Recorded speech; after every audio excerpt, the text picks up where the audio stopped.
Hello class 9।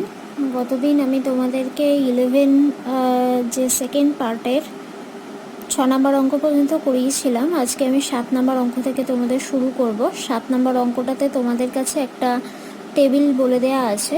সেই টেবিলে আমাদেরকে চাঁদার পরিমাণ এবং সদস্য সংখ্যা এই সম্পর্কিত একটা টেবিল দেয়া হয়েছে। এখন চাঁদার পরিমাণ যেটা দেয়া আছে টেবিলে, এই চাঁদার পরিমাণটা হচ্ছে আমাদের অঙ্কের ক্ষেত্রে যেটা মধ্যমান হিসাবে আমরা ব্যবহার করব। এই মধ্যমানটা আমাদেরকে চাঁদার পরিমাণ হিসাবে দেয়া রয়েছে। আর কি দেয়া আছে? সদস্য সংখ্যা। সদস্য সংখ্যাটাই হচ্ছে আমাদের পরিসংখ্যা। সদস্য সংখ্যা এবং মধ্যমান, মানে এখানে যেটা চাঁদার পরিমাণ সেটাই হচ্ছে অঙ্কের মধ্যমান। আমি মধ্যমান হিসাবেই লিখেছি। তাহলে মধ্যমানটা আমি পেয়ে গেলাম এবং সদস্য সংখ্যা বা পরিসংখ্যা সেটা আমাকে বলে দিয়েছে। তাহলে কীটা আমায় বলে দেয়নি? আমায় বলে দেয়নি হচ্ছে শ্রেণীটা। আমাকে শ্রেণীটা নির্ণয় করতে হবে। কিভাবে নির্ণয় করছি? মধ্যমানগুলো আমি প্রথম রোয়েতে মধ্যমান হচ্ছে 20, পরের রোটায় মধ্যমান হচ্ছে 25, তারপরেরটায় 30। তার মানে এই মধ্যমানের যে মানগুলো তোমরা দেখতে পাচ্ছ, মানের পার্থক্য কত করে? না 5 করে, তাই তো? আমি কি করলাম দেখো, 5কে 2 দিয়ে ভাগ করলাম। 2 দিয়ে ভাগ করে কত হলো? না 2.5। এইবার আমাকে মধ্যমান মানে মাঝখানে থাকবে, অর্থাৎ 20টা মিডল পয়েন্ট, এর পাশে ডান পাশে এবং বাঁ পাশে দুদিকেই কোনো না কোনো একটা অজানা সংখ্যা রয়েছে, সেটাই আমাকে বার করতে হবে, তাই তো?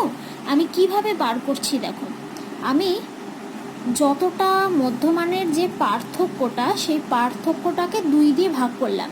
2 দিয়ে ভাগ করে কত পেলাম? না 2.5। এইবার আমার কাজ হলো মধ্যমানের সাথে এই মানটাকে একবার যোগ করব এবং মধ্যমানের সাথে এই মানটাকে একবার বিয়োগ করব। যোগ করার পর যেটা পাবো সেটা হচ্ছে ওই শ্রেণীর সীমাটার উচ্চ সীমামান, এবং বিয়োগ করার পর যেটা পাবো সেটা হচ্ছে ওই শ্রেণীর সীমার নিম্ন সীমামান। বুঝতে পারলে? তাহলে কি করলাম না, মধ্যমানটার পার্থক্য যত করে হচ্ছে সেটাকে আমি 2 দিয়ে ভাগ করলাম। ভাগ করে যেটা পাবো সেই সংখ্যাটা আমি মধ্যমানের সাথে একবার যোগ করব আর একবার বিয়োগ করব। যোগ করে যেটা পাবো সেটা হচ্ছে উচ্চ সীমামান এবং বিয়োগ করে যেটা পাবো সেটা হচ্ছে নিম্ন সীমার মান। মানে শ্রেণীর সীমা যেটা আমরা পড়েছিলাম, উচ্চ সীমা নিম্ন সীমা, এখানে সেইটাই আমরা পেয়ে গেলাম। তাহলে 20 মধ্যমান যে শ্রেণীটার, সেই শ্রেণীটার নিম্ন সীমামান হলো 17.5 এবং উচ্চ সীমামান হলো 22.5। দেখো আমি লিখে দিয়েছি 17.5, 22.5। আচ্ছা, পরেরটার মধ্যমান কত? না 25। এক্ষেত্রেও তোমার দ্বিতীয় নাম্বার রো থেকে তৃতীয় নাম্বার রোয়েতে গেলে মধ্যমানের পার্থক্য হচ্ছে 5। আবার সেই একই প্রসেস, 5কে 2 দিয়ে ভাগ করলাম, ভাগ করে কত হবে? না 2.5। এই ক্ষেত্রে মধ্যমান কত? না 25। তাহলে 25-এর সাথে একবার 2.5কে যোগ করব, একবার 25-এর সাথে 2.5কে বিয়োগ করব। 25-এর সাথে 2.5কে যোগ করলে আমি পাবো 27.5, আর 25-এর থেকে 2.5কে বিয়োগ করলে আমি পাবো 22.5। এই একইভাবে প্রত্যেকটা রোয়ের ক্ষেত্রেই কিন্তু আমরা মধ্যমানটাকে ব্যবহার করে শ্রেণীর সীমার উচ্চমান এবং নিম্নমান, এটা কিন্তু প্রত্যেকটা শ্রেণীর ক্ষেত্রে আমরা নির্ণয় করে নিলাম। এইভাবে আমি শ্রেণীটা পেয়ে গেলাম। আচ্ছা, তোমার প্রশ্ন থাকতে পারে, আন্টি আমি শ্রেণীটা কেন নির্ণয় করব? আমাকে অঙ্কটাতে শুধুমাত্র বহুভুজ অঙ্কন করতে বলেনি, আমাকে বলেছে যে একটা আয়তলেখ অঙ্কন করো এবং একটা বহুভুজ অঙ্কন করো, পরিসংখ্যা বহুভুজ। যেহেতু আমার আয়তলেখ অঙ্কনের জন্য শ্রেণীটার প্রয়োজনীয়তা রয়েছে, তাই আমি শ্রেণীটা এখানে নির্ণয় করতে বাধ্য হলাম। তাহলে আমি শ্রেণীটা কিভাবে নির্ণয় করলাম সেটা তোমাদের কাছে তুলে ধরলাম। এইবার চলে আসছি আমি আয়তলেখটা কিভাবে অঙ্কন করলাম। আগের দিনও আমরা আয়তলেখ অঙ্কন করাটা তোমাদেরকে আলোচনা করেছিলাম, তোমরা দেখেছো নিশ্চয়ই। এক্স অক্ষ বরাবর হচ্ছে শ্রেণী, এক্স অক্ষ বরাবর আমি শ্রেণীটাকে অঙ্কন করব এবং ওয়াই অক্ষ বরাবর আমি পরিসংখ্যাটাকে অঙ্কন করব। আগের দিনও যেটা বলেছিলাম যে শূন্য থেকে আমি এক্ষেত্রে এই শ্রেণীটা আমি অঙ্কন করার সময় আমি শূন্য থেকে পরিমাপটা শুরু করেছি। যে অঙ্কের যেরকম প্রয়োজনীয়তা রয়েছে, যদি মনে করো যে পরবর্তী সংখ্যাটা 70 আছে, মানে 70 থেকে তোমার শ্রেণী শুরু হচ্ছে, তাহলে তুমি 60 থেকেও তোমার গ্রাফের অঙ্কন, মানে তোমার মূল বিন্দুটাকে তুমি এক্স অক্ষ বরাবর 60-তেও ফিক্সড করতে পারো, সেটাও সম্ভব হতে পারে। এক্ষেত্রে আমার 17.5 থেকে শুরু, আমি শূন্য থেকে কাউন্টিং শুরু করেছি। প্রথম যে অংশটা 17.5-এ যে আগের যে অংশটা, এই অংশটাতে আমাদের কোনো তথ্য নেই, তাই এইখানটা আমি একটা রাফ অঙ্কন করে দিলাম। এরপর থেকে রয়েছে আমাদের শ্রেণীর মানগুলো। প্রথম শ্রেণীটা হচ্ছে 17.5 থেকে 22.5 আর পরিসংখ্যা হচ্ছে 20। তাহলে ওয়াই অক্ষ বরাবর 20 আর এক্স অক্ষ বরাবর 17.5 থেকে 22.5। পরের শ্রেণীটা কত আছে না 22.5 থেকে 27.5 আর ওয়াই অক্ষ বরাবর আমাদের পরিসংখ্যা হচ্ছে 26 হলো। তাহলে এইভাবে প্রত্যেকটা শ্রেণী এবং এক্স অক্ষ বরাবর প্রত্যেকটা শ্রেণী ইন্টারভ্যাল এবং ওয়াই অক্ষ বরাবর প্রত্যেকটা পরিসংখ্যা আমি পেয়ে গেলাম। তাহলে এইটা হয়ে গেল আমাদের আয়তলেখ অঙ্কনটা। এরপরে যেটা হবে সেটা হচ্ছে বহুভুজ অঙ্কনটা, পরিসংখ্যা বহুভুজ। পরিসংখ্যা বহুভুজ অঙ্কনের জন্য আমাদের কাছে কি কি ব্যবহার করব, আমরা কোন মানটা ব্যবহার করব, মধ্যমান আর সদস্য সংখ্যা। আমাদের মানে স্থানাঙ্ক জ্যামিতিতে আমরা পড়েছি যে এক্স কমা ওয়াই, একটা বিন্দুর স্থানাঙ্ক হচ্ছে এক্স কমা ওয়াই, অর্থাৎ এক্স অক্ষ বরাবর একটা মান চাই, ওয়াই অক্ষ বরাবর একটা মান চাই। এক্ষেত্রে এক্স অক্ষ বরাবর মানটা হলো এই মধ্যমানের যে মানগুলো রয়েছে সেগুলো হচ্ছে এক্স অক্ষের মান, আর ওয়াই অক্ষ বরাবর যে মানগুলো হবে সেটা হচ্ছে পরিসংখ্যার যে মানগুলো রয়েছে সেটাকে ওয়াই অক্ষর মান আমি গণ্য করব। তার মানে এক্স কোঅর্ডিনেট হিসাবে আমি এইগুলোকে ভাববো আর ওয়াই কোঅর্ডিনেট হিসাবে আমি এইগুলোকে ভাববো। আমি এখানে এক্স আর ওয়াইটা লিখলাম যাতে তোমাদের বুঝতে সুবিধা হয়, আর কিছুর জন্য না। তোমাদের লিখতে হবে না, পরীক্ষার খাতায় লিখো না যেন, আমি শুধু তোমাদের বোঝাবো বলে তাই লিখলাম, বুঝেছ? তাহলে প্রথম যে বিন্দুটা তার স্থানাঙ্ক হলো 20,20। দ্বিতীয় যে বিন্দুটা তার স্থানাঙ্ক হবে 25,26। দেখো আমি এখানে লিখেছি। এইভাবে পরপর এই বিন্দুগুলো পেলাম। আচ্ছা, আমি এবার তোমাদেরকে একটা রাফে একটা গ্রাফ করে দেখাবো ওই পরিসংখ্যা বহুভুজের। মনে করো এইটা এক্স অক্ষ, এটা ওয়াই অক্ষ, এটা হচ্ছে মূল বিন্দু। মনে করো তুমি এই রকমভাবে বিন্দুগুলোকে স্থাপন করেছো। এই বিন্দুগুলোকে এবার তুমি পেন্সিল এবং স্কেল ব্যবহার করে যুক্ত করলে। যুক্ত করার পর ধরো তুমি এইরকম একটা ফিগার পেলে তো এইবার তোমার কাজ আরেকটুখানি করতে হবে কি না, এই বিন্দুগুলোকে জয়েন করার পর এই সরল রেখাটা যেটা তুমি বিন্দুগুলোকে জয়েন করে পেলে, এই সরল রেখাটাকে আরও দুপাশে আরেকটু এক্সটেন্ড করতে হবে, মানে আরেকটুখানি তোমাকে এগিয়ে নিয়ে যেতে হবে। কতটা এগিয়ে নিয়ে যেতে হবে দেখো, এইটা হচ্ছে যে এই যে তুমি এক্স অক্ষ বরাবর যে মানগুলো পেয়েছো সেই মানটার 20 নাম্বার এক্স অক্ষ বরাবর প্রথম যে মানটা পেয়েছিলাম সেটা হচ্ছে 20 এবং লাস্ট যে মানটা পেয়েছিলাম সেটা হচ্ছে 55। মানে এখানে মধ্যমানের প্রথম যে মানটা পেয়েছিলাম সেটা হচ্ছে 20 এবং লাস্ট যে মানটা পেয়েছিলাম সেটা ছিল, আমি এখানে একটা জিনিস মিস্টেক করেছি, এটা 55 হবে না, 50 হবে। হ্যাঁ, তাহলে দেখো আমার আর একটা কাজ কি হবে, আরও দুটো এক্সট্রা পয়েন্ট আমাকে নিতে হবে। এই দুটো এক্সট্রা পয়েন্ট আমাকে ওই এক্স অক্ষের ওপরে স্থাপন করতে হবে। মানে তুমি এই বিন্দুগুলোকে তো বহুভুজ অঙ্কনের জন্য যে বিন্দুগুলো তুমি পেলে, স্থানাঙ্ক পেলে, সেগুলো তো পুট করার পরে তুমি এইভাবে একটা বহুভুজ পেলে। এইবার আমি বলতে চাইছি যে এই সরল রেখাটাকে তোমাকে আরেকটু এগিয়ে নিয়ে আসতে হবে, যাতে সেটা এক্স অক্ষকে একটা বিন্দুতে ছেদ করে। মানে এক্স অক্ষের ওপরে তোমাকে এমন দুটো বিন্দু নিতে হবে। সেই দুটো বিন্দু কীরকম হতে হবে?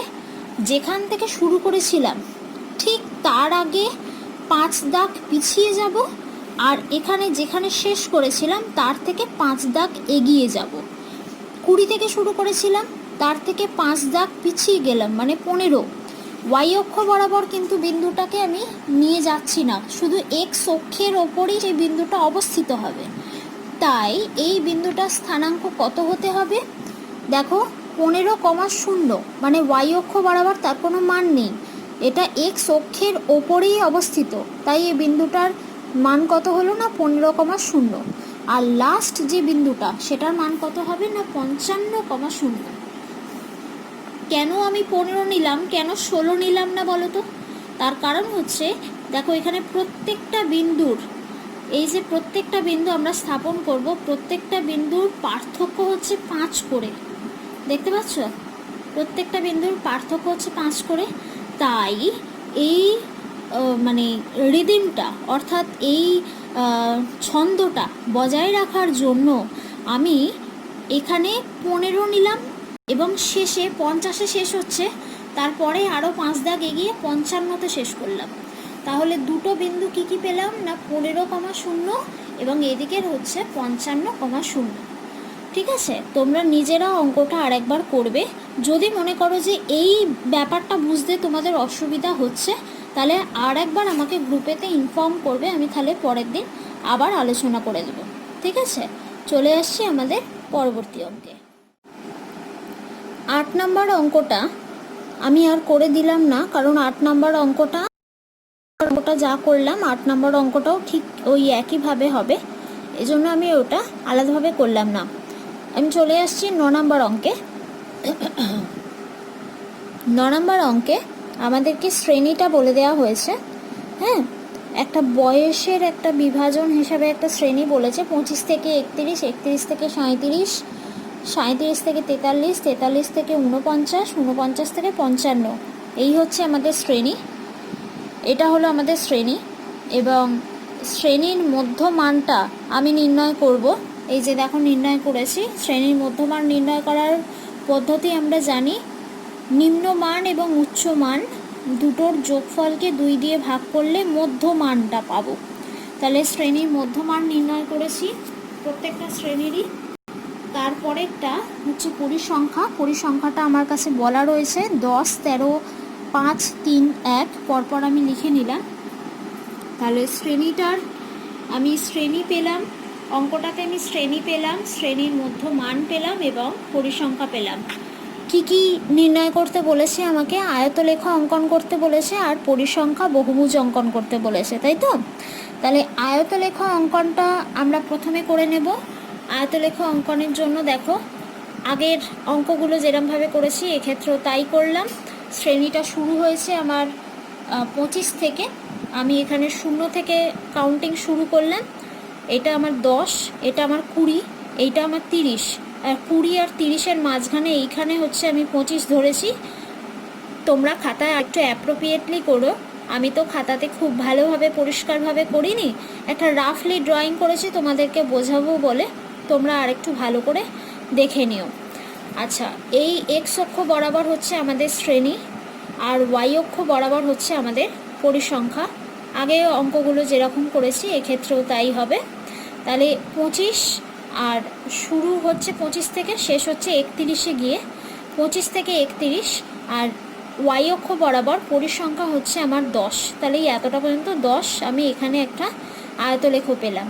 এইভাবে আবার পরবর্তী শ্রেণীটা 31 থেকে 37, তারপরে হচ্ছে তোমার 37 থেকে 43, এইভাবে পরপর শ্রেণীগুলো এক্স অক্ষ বরাবর এবং তার করসপন্ডেন্স ওয়াই অক্ষ বরাবর আমি আয়তলেখাগুলো অঙ্কন করলাম, এবং মোটামুটি আমি এই ধরনের একটা আয়তলেখার চিত্র পেলাম। ঠিক আছে, এরপর হচ্ছে সেই পরিসংখ্যা বহুভুজ। আগেও অঙ্কটা যেরকমভাবে করেছি এক্ষেত্রেও তোমাকে ওই একইভাবেই করতে হবে।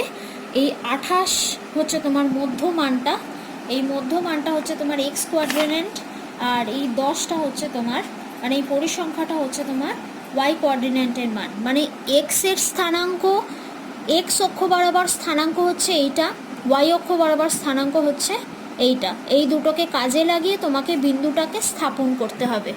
তাহলে আমি এখানে দেখো লিখেছি যে বহুভুজ অঙ্কনের জন্য যে বিন্দুর স্থানাঙ্কগুলো কি কি হবে সেটা আমি তোমাদের লিখে দিয়েছি।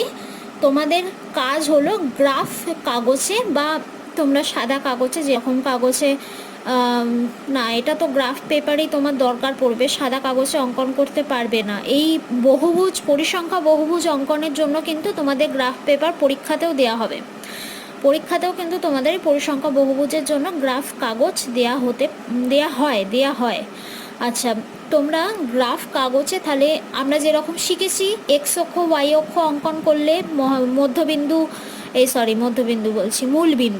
মূল বিন্দু স্থাপন করলে এবং তারপরে তোমরা পরিসংখ্যা বহুভুজ অঙ্কন করবে। তাহলে প্রথম যে বিন্দুটা স্থাপন করবে তার স্থানাঙ্ক হবে 28,10, তারপরে হচ্ছে 34,13, 40,5, এইভাবে পরপর বিন্দুগুলো আমরা পেলাম। তাহলে এক্সট্রা বিন্দু কোন দুটো? এক্সট্রা বিন্দু হচ্ছে, ধরো তুমি এইভাবে বিন্দুগুলোকে পেলে পরপর এরকম 5টা কি 6টা বিন্দু পেলে, এই বিন্দুগুলোকে জয়েন করলে স্কেল পেন্সিলের সাহায্যে করে তুমি এইরকম একটা বহুভুজ পেলে। এইবার এই বহুভুজটাকে তুমি এক্স অক্ষের সাথে কিভাবে মিলিত হবে, মানে এই বহুভুজের যে দুখানা বাহু রয়েছে, মুক্ত বাহু, এই দুটো মুক্ত বাহুকে একটা কাল্পনিক রেখা দ্বারা যদি তুমি এক্স অক্ষ বরাবর এগিয়ে নিয়ে যাও, তাহলে এক্স অক্ষকে সেটা একটা বিন্দুতে ছেদ করবে। সেই ছেদ বিন্দুর স্থানাঙ্কটা কি হবে না, সেই ছেদ বিন্দুর স্থানাঙ্কটা হবে 22,0, আর এদিকে হবে তোমার 58,0। 22 কেন হলো আর এদিকেই বা 58 কেন হলো?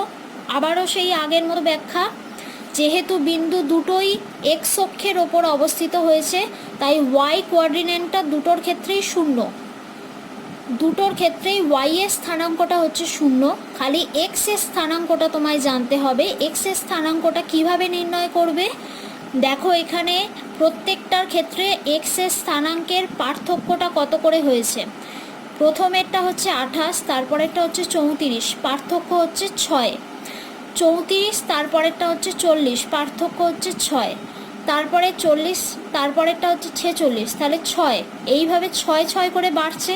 তার মানে 28-এর আগেরটা কত হবে না 22, মানে এইখানে আমি লিখলাম 22,0, এইখানেরটা কত হবে, লাস্ট বিন্দু যেটা ছিল, লাস্ট বিন্দুটা ছিল 50, তার মানে 50-এর থেকে আরও 6 বাড়িয়ে দাও, কত হলো 52, 52 ছিল, তার সাথে আরও 6 বাড়িয়ে দাও, তাহলে কত হলো 58, আর এখানে 0, তাহলে এই দুটো বিন্দু তুমি পেয়ে গেলে 58,0।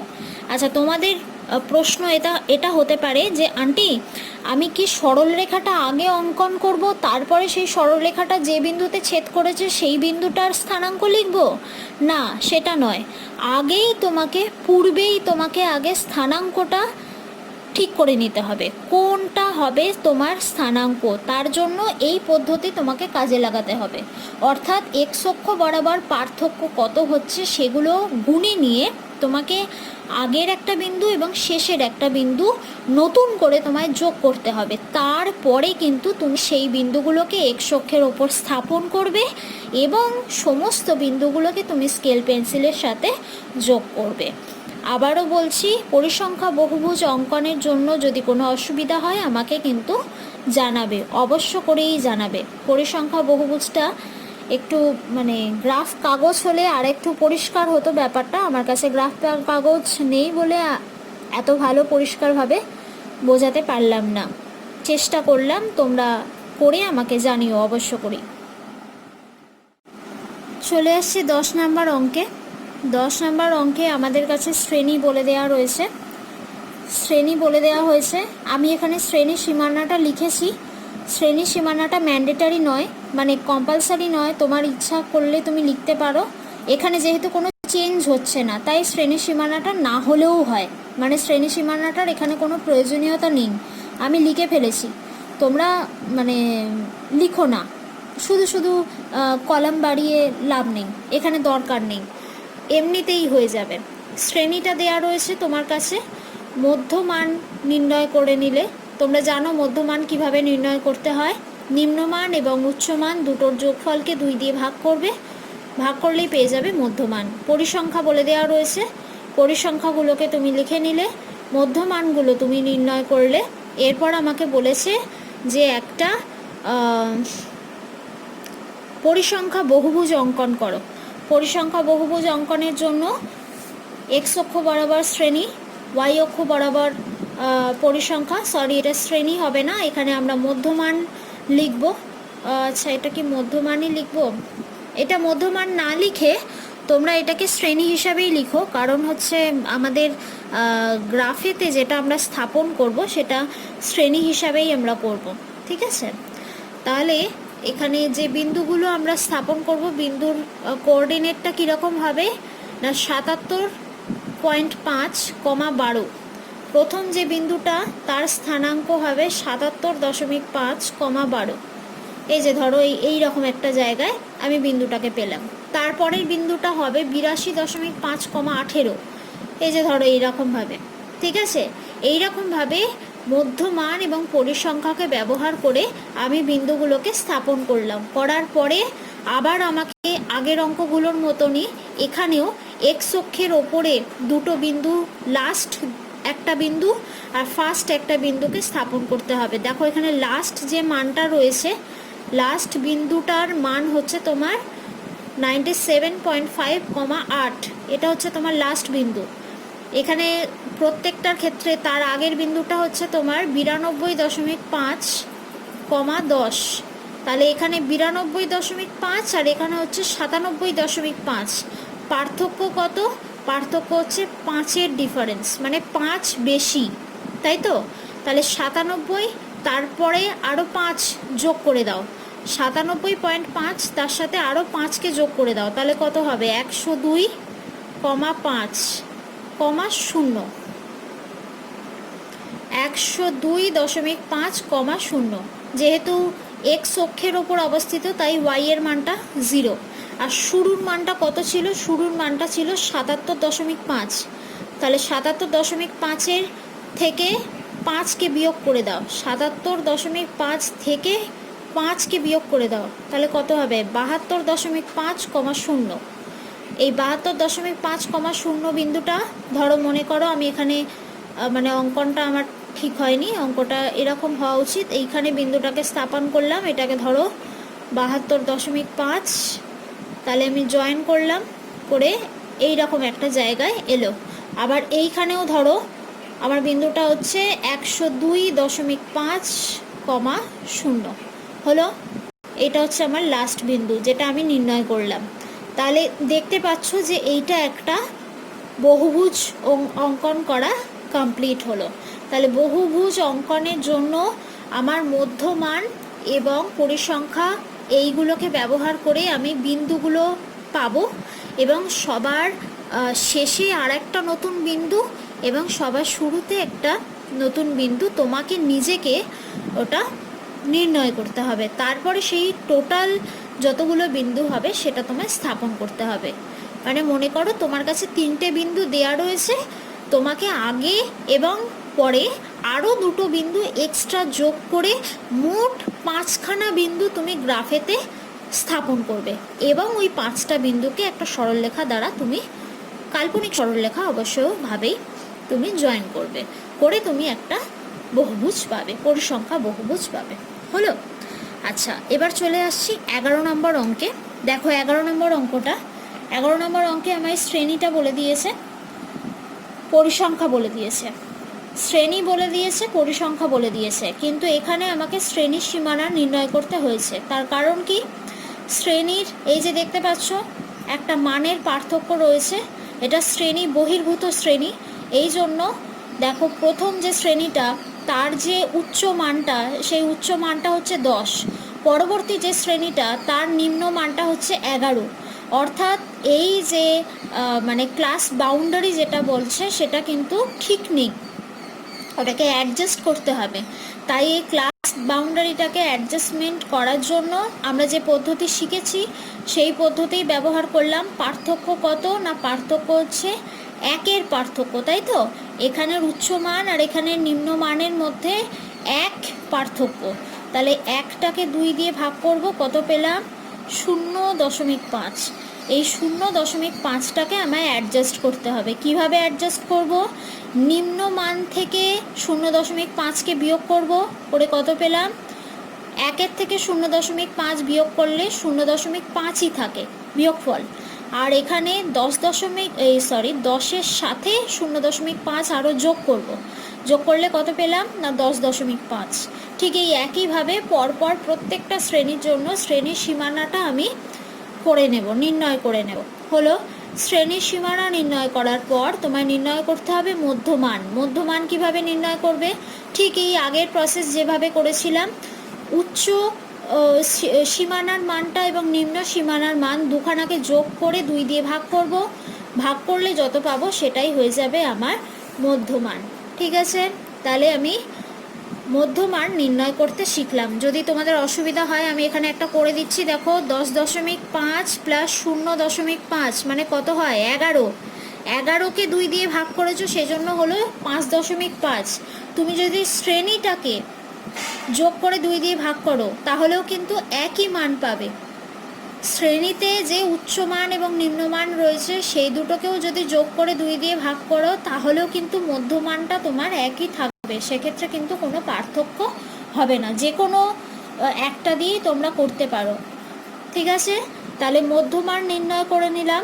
পরিসংখ্যা আমার কাছে বলা রয়েছে, আমায় অঙ্কন করতে হবে কি না পরিসংখ্যা বহুভুজ।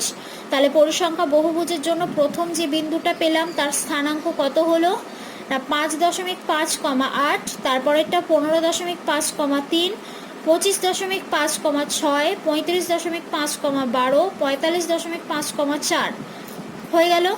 এই বিন্দুগুলো আমাকে প্রশ্নেতেই বলা ছিল, বা প্রশ্নে যেগুলো বলা ছিল সেটাকে ব্যবহার করে আমি এটাকে নির্ণয় করে নিলাম। এছাড়াও তোমাকে আরও 2টো বিন্দু নিজে থেকে লিখতে হবে। একটা হচ্ছে এর আগের বিন্দু আর একটা হচ্ছে এর পরের বিন্দু। আচ্ছা, দেখতে পাচ্ছ প্রত্যেকটা ক্ষেত্রে পার্থক্য কত করে না 10 করে পার্থক্য। দেখো 25, এখানে 35, এখানে 45, তাই তো? তার মানে 45-এর পরেরটা কত হবে? 55। তাহলে এখানে আমি লিখলাম 55.5, লাস্ট বিন্দু পেয়ে গেলাম এটা। আচ্ছা, প্রথম বিন্দুটা কত ছিল? 5.5। 5.5-এর আরও 10 দাগ আগে আরেকটা বিন্দু চাই। 5.5-এর আরও 10 দাগ আগের বিন্দুটা কত হবে না -5.5। অর্থাৎ আমরা যে গ্রাফ করব, গ্রাফে এইটা যদি মূল বিন্দু হয়, এইখানটা এই দিকটা হচ্ছে তোমার পজিটিভ এক্স অ্যাক্সিস, এই দিকটা হচ্ছে তোমার নেগেটিভ এক্স অ্যাক্সিস। অর্থাৎ নেগেটিভ এক্স অ্যাক্সিসের দিকে তোমাকে 5.5 ঘর যেতে হবে। তাই জন্য সেই বিন্দুটার স্থানাঙ্ক কত হলো না -5.5, এটা কি বুঝতে পারলে? 5.5 তার 10 ঘর আগে যে বিন্দুটা রয়েছে সেই বিন্দুটার স্থানাঙ্ক হচ্ছে -5.5। হলো, তাহলে এইটা হলো আমার শুরুর বিন্দু আর এইটা হলো আমার শেষের বিন্দু, যে দুটো আমি নতুন যোগ করলাম, আর বাকিগুলো আমি নির্ণয় করেছি। এবার এই বিন্দুগুলোকে আমি খালি গ্রাফেতে পুট করব, করে আমি সেই বিন্দুগুলোকে একটা কাল্পনিক সরলরেখা দ্বারা যুক্ত করব, তাহলেই আমি পেয়ে যাব পরিসংখ্যা বহুভুজ।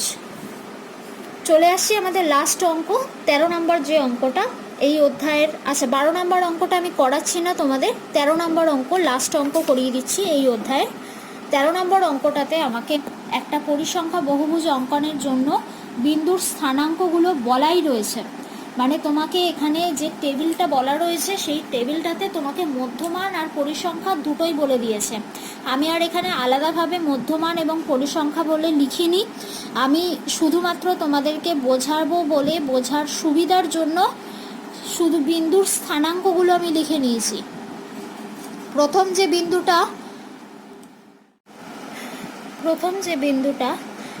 বিন্দুটার স্থানাঙ্ক হচ্ছে 0,15। মনে করো এইটা হচ্ছে তোমার 0,15, তারপরে একটা হচ্ছে 1,20, তারপর একটা ধরো 2,12, এইভাবে পরপর বিন্দুগুলোকে আমি স্থাপন করলাম। ঠিক আছে, এক্ষেত্রে লাস্ট বিন্দু কে না 6, 6-এর পরেরটা কি হবে, ডিফারেন্স কত করে, 1 করে পার্থক্য, তাহলে 6-এর পরেরটা কত হবে না 7, 7,0। এই যে লাস্ট যে পয়েন্টটা, এই হচ্ছে 7,0 লাস্ট বিন্দুটা।